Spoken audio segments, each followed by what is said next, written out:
बात आज की चैनल के कार्यक्रम चुनाव चर्चा में मैं सुरेंद्र चतुर्वेदी आपका स्वागत करता हूं। मैं सुधीर तोमर आपका हार्दिक स्वागत और अभिनंदन करता हूं। मित्रों, लोकतंत्र का महापर्व संपन्न हुआ। 8 विधानसभा क्षेत्रों की बात करें तो अच्छे प्रतिशत से लोग बागों ने मतदान किया।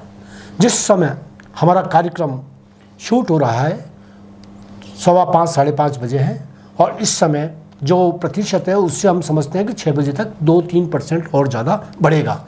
तो आइए मैं आपको जानकारी दे दूं कि कितना प्रतिशत मतदान कहां कहां हुआ।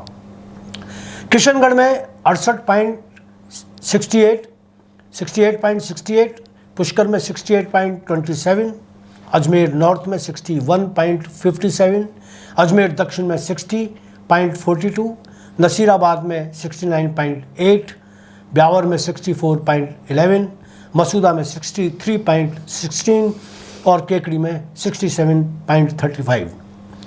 अजमेर डिस्ट्रिक्ट में ये 5 बजे तक कुल अगर माना जाए तो 65% के करीब 65% 60 के करीब हुआ है और पूरे राजस्थान में 68% 24 जो है वो हुआ है।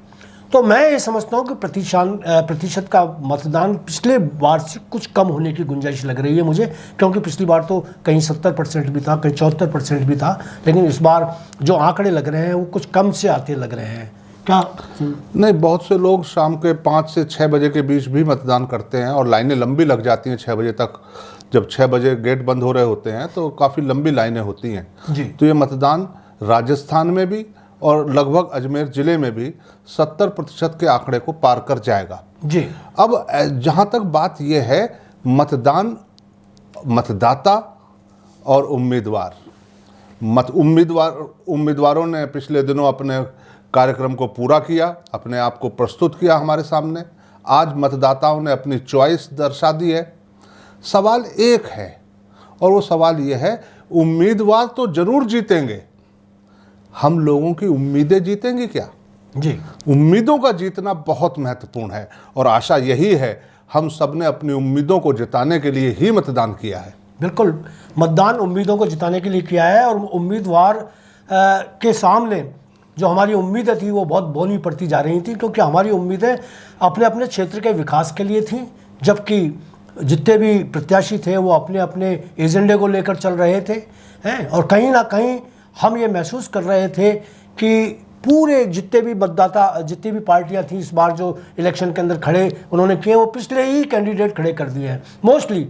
अगर आप मसूदा में जाएं कांग्रेस के अंदर तो वही राकेश पारिक है, अगर आप ब्यावर में पहुंचते हैं तो वही पारस जैन है, अगर आप जैसे पुष्कर में पहुंचते हैं तो वही नसीम अख्तर है, अजमेर में पहुंचते हैं तो वही महेंद्र सिंह रणौता हैं, वहाँ दक्षिण में जरूर द्रौपदी देवी एक नई वो आई हैं, द्रौपदी देवी कोहली वो नई है, बाकी वही का वही मामला। इसी तरीके से सब जगह देख रहे हैं। और भारतीय जनता पार्टी में देखते हैं तो वही अनीता बघेल अजमेर दक्षिण से लड़ रही हैं, वही देवनानी जी अजमेर उत्तर से लड़ रहे हैं, वही शंकर सिंह रावत ब्यावर से लड़ रहे हैं, वही सारा मतलब जितना परिदृश्य है वो लगभग वही का वही है। अब आप पुष्कर चले जाइए, वहाँ सुरेश जी लड़ रहे हैं, तो मतलब आपको ऐसा नहीं लगता क्या पिछले 20 साल 15 साल 10 साल वही का वही रिपीटेशन हो रहा है? तो हमारी उम्मीदें जो थी वो क्या 15 साल से वही की वही उम्मीदें हैं जो 15 साल पहले थी, 10 साल पहले थी, 5 साल पहले थी? हमारी उम्मीदें तो बदल गई लेकिन उम्मीदवार नहीं बदले। लेकिन अब उम्मीदवार बदलने का समय है और मुझे लग रहा है कि इस बार जनता उम्मीदवार बदलने के लिए भी अपना फैसला देगी। बाकी उम्मीदवारों की उनकी अपने एजेंडे हैं, उनके अपने जो उन्होंने जिस तरीके से चुनाव का संरचना की, जितनी चक्रव्यूह रचा, उससे वो जीतते हैं या हारते हैं वो देखा जाएगा।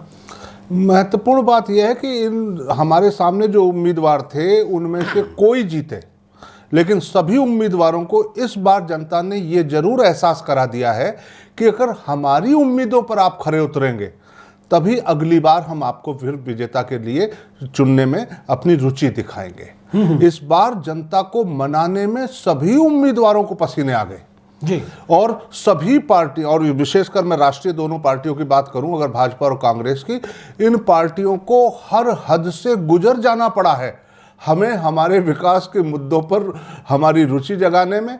और यकीन मानिए हमारे विकास को छोड़ करके बाकी सभी बातें राष्ट्रीय पार्टियों, राष्ट्रीय स्टार प्रचारकों ने की हैं और हमें मत भ्रमित करने के लिए दोनों ही राष्ट्रीय पार्टियों ने पूरा प्रयास किया है कि हमारे मुद्दे जो हैं वो कहीं खो जाएं और हम राष्ट्रीय पार्टियों के जो उनका मायाजाल है उसमें आएं, उससे प्रभावित हों और उसके आधार पर अपना वोट कास्ट करें।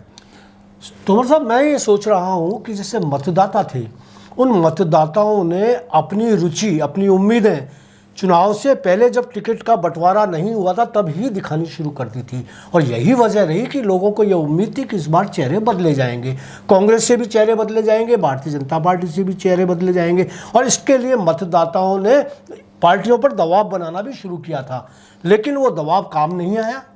पहली टिकट जैसी भारतीय जनता पार्टी की पहली सूची आई, उसमें विद्रोह के जो स्वर फूटे और विद्रोह के स्वरों के बाद में इतनी डर गई दोनों पार्टियां, मतलब भारतीय जनता पार्टी ने पहली लिस्ट जारी की, उस पर कांग्रेस भी डर गई।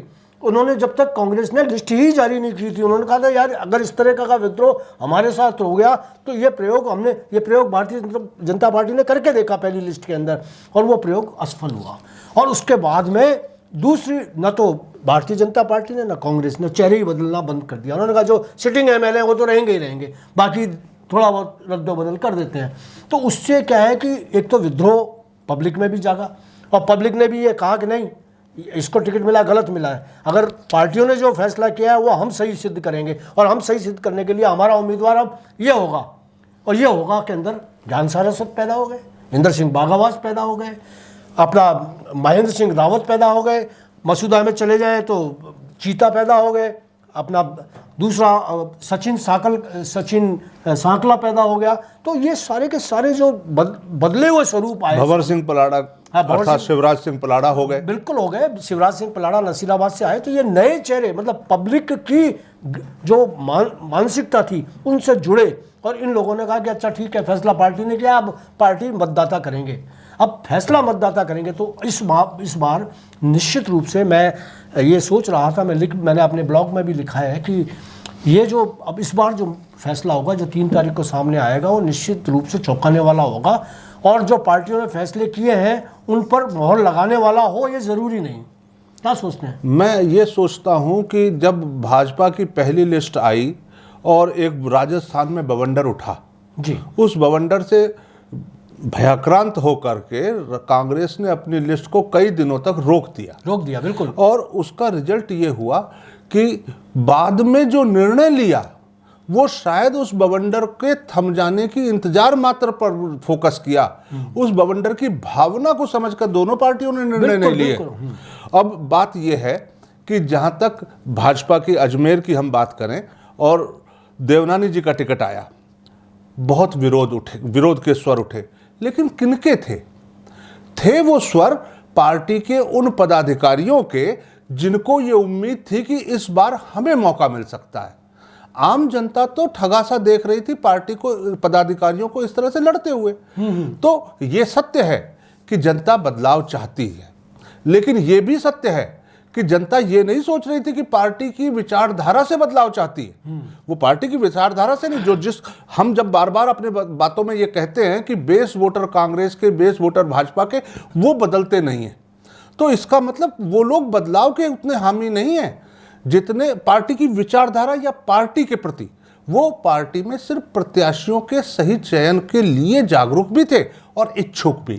अब बात ये आती है कि पार्टी ने अगर किसी को टिकट दिया और अंतर कलह पार्टी में इस हद तक गुजर गई कि एक निर्दलीय पार्टी पदाधिकारी या पार्टी पार्षद निकल कर आए, तो लोगों के सामने असमंजस की स्थिति थी उन लोगों के सामने जो भाजपा के पदाधिकारी थे या भाजपा के वोटर थे कि अब हम किसको वोट दें।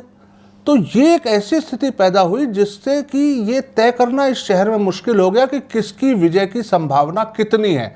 आज ये त्रिकोणीय संघर्ष है और कोई ये बताने में अपने आप को सक्षम महसूस नहीं कर रहा कि पहले, दूसरे, तीसरे नंबर पर कौन कौन आ रहा है जी। तो ये स्थिति मतदाताओं के बीच में असमंजस और भ्रम फैला है। लोग तय नहीं कर पाए कि हम इधर जाएं या उधर जाएं, लेकिन बात यही है, ये जो भी परिणाम आएंगे, अब की बार जो उम्मीदवार जीतेंगे उन्हें उम्मीदों पर खरा उतरना ही होगा, क्योंकि इस बार जनता ने जो अलार्म बजाया है वो राष्ट्रीय मुद्दों से बहुत हद तक अप्रभावित रहे, क्योंकि ये चुनाव राज्य का था, ये चुनाव उनके विधानसभा क्षेत्र के विकास का था और इस बात पर जनता ने बहुत अधिक फोकस किया है। और यकीन मानिए, मेरी ऐसी उम्मीद है कि अब की बार जीते हुए उम्मीदवार वो किसी भी दल के क्यों ना हो, उन्हें जनता की उम्मीदों पर खरा उतरना होगा और ऐसी आशा उनसे पहले भी थी, आगे भी है और मुझे लगता है कि अब वो पूरी होंगी। तोमर साहब, मैं जो ये महसूस कर रहा हूँ कि इस बार जो जनता की उम्मीदें थीं कि विकास और मूलभूत सुविधाएं दिलाने वाला कोई विधायक उनके लिए नया चेहरा बदल के आएगा, लेकिन हुआ ये कि पार्टियों के बड़े नेताओं ने, दिग्गज नेताओं ने, खासतौर से मैं कांग्रेस और बीजेपी को लूँ तो कांग्रेस की टिकट बांटी गई तो अशोक गहलोत और सचिन पायलट के बीच में बांटी गई, वसुंधरा राजे और पूनिया और दूसरे बड़े जो अधिकार वो जो है राजेंद्र सिंह राठौड़ है, इनके लिए बांटी गई।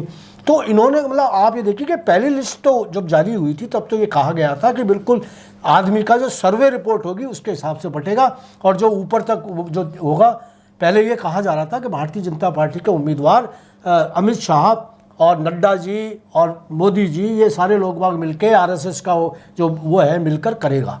लेकिन बाद में फर्स्ट लिस्ट आने के बाद में तो ये वसुंधरा जी के आदमियों को 40 लोगों को टिकट मिल गई, अशोक गहलोत के आदमियों को 80 को मिल गई, सचिन पायलट को 40 को मिल गई। मतलब इस तरीके से बंदरबांट हुई और जनता की उम्मीदें धरी रह गई, जनता के ख्वाब धरे रह गए, जनता के तर्क धरे रह गए, जनता की आकांक्षाएं धरी रह गई। और जो जनता की तो छोड़िए, और जो कार्यकर्ता जो दूसरी लाइन पार्टी के अंदर तैयार थी, जिन्होंने पूरे 5 साल तक अपने जीवन को झोंका, अपने कार्यकर्ताओं के बीच में जगह बनाई कहीं। और सबसे बड़ी बात है कि ये इन बड़े नेताओं के आने पर भीड़ जुटाते रही, सारे के सारे ये लोग बाग जो भीड़ जुटाते रहे, वो भीड़ जुटाने वाले लोगों को जब जैसे टिकट बांटने का समय आया तो साहब देवनानी जी आ गए, शंकर सिंह रावत आ गए, राकेश पारीक आ गए, और तो और किशनगढ़ में आप देखें तो विकास चौधरी आ गए। तो मतलब कहीं पार्टी ने कोई एथिक्स, कोई आचार्य संहिता का, मतलब जो अपना व्यवहार संहिता जो है वो कहीं दिखाई, तो मुझे तो नहीं लगता है कि कहीं नहीं लगाई। दरअसल क्या है कि पार्टी ने जब सर्वे कराए थे चुनाव पूर्व, वो सर्वे कराए थे विनेबिलिटी को आधार मानकर जी, और जैसे ही बवंडर हुआ पहली लिस्ट आने पर भाजपा के, विनेबिलिटी को उठा करके एक झोले में बंद कर दिया गया कि वो निकल के बाहर ना आए।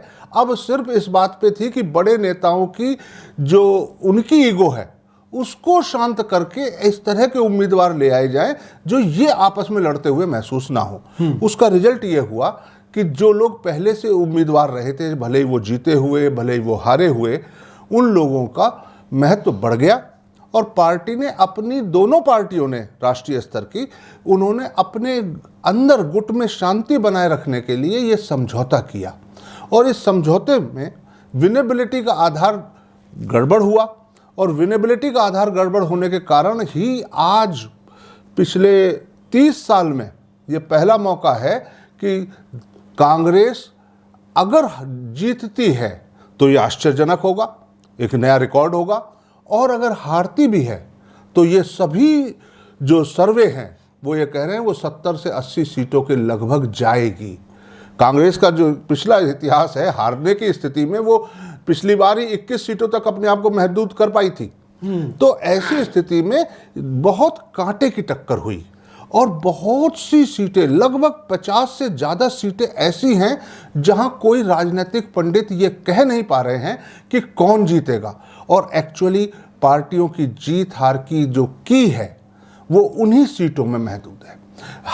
हम और आप जब चर्चा कर रहे हैं तब भी ये पा रहे हैं 30 सीटें, 20 से 30 सीटें ऐसी हो सकती हैं जहां निर्दलीय उम्मीदवार दोनों राष्ट्रीय पार्टियों के उम्मीदवारों को बहुत कड़ी टक्कर दे रहे हैं और आगे भी निकल सकते हैं। हाँ, तो ऐसी स्थिति बहुत सही कह रहे हैं आप। मुझे भी ये उम्मीद है कि 30 से ज़्यादा लोग निर्दलीय और बागी आएंगे।